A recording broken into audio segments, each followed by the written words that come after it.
Hi, I'm Laura Nelson, and I serve as the Utah Governor's Energy Advisor. So, Energy Advisor to Governor Gary R. Herbert. In this capacity, I also serve as the Executive Director of his Office of Energy Development. And our mission is simply to advance the energy and minerals economy for the benefit of the citizens of Utah. And I think that this mission actually has a bridge to what the UN is trying to accomplish in its resolution number 7 to provide affordable, reliable, sustainable, and modern energy to the world.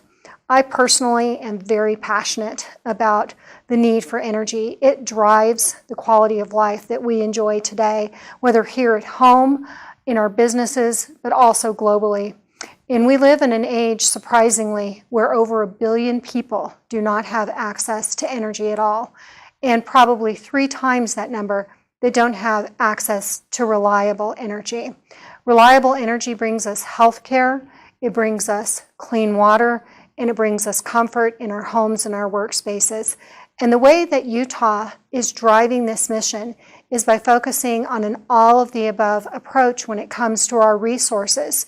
So we're not picking winners and losers. We really see value in our environmental attributes, in our energy attributes, and also the economic considerations across all resources, whether they're fossil-based, renewable-based, or even energy efficiency. Of course, you can't conserve or be energy efficient unless you have the energy resources in the first place.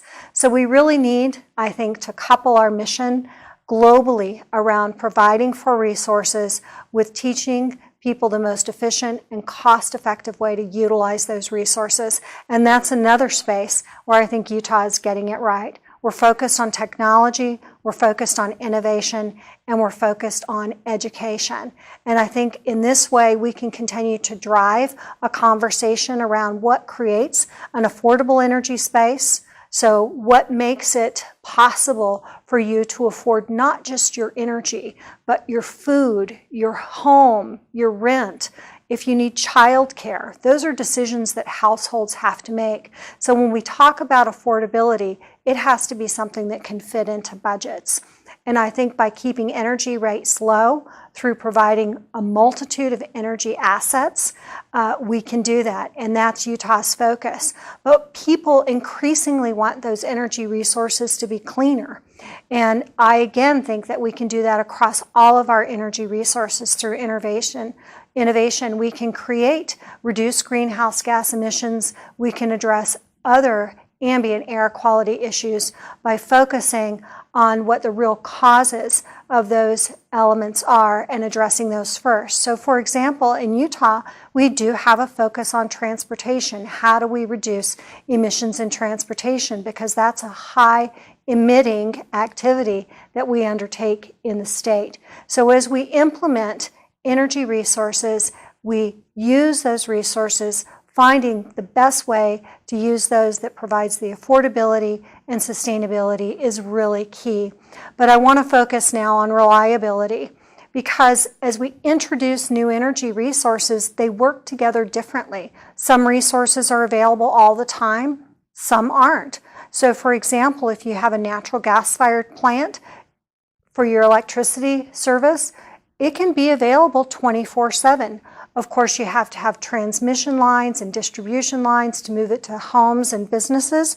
So you have to be thoughtful in how you build, design, and locate that facility.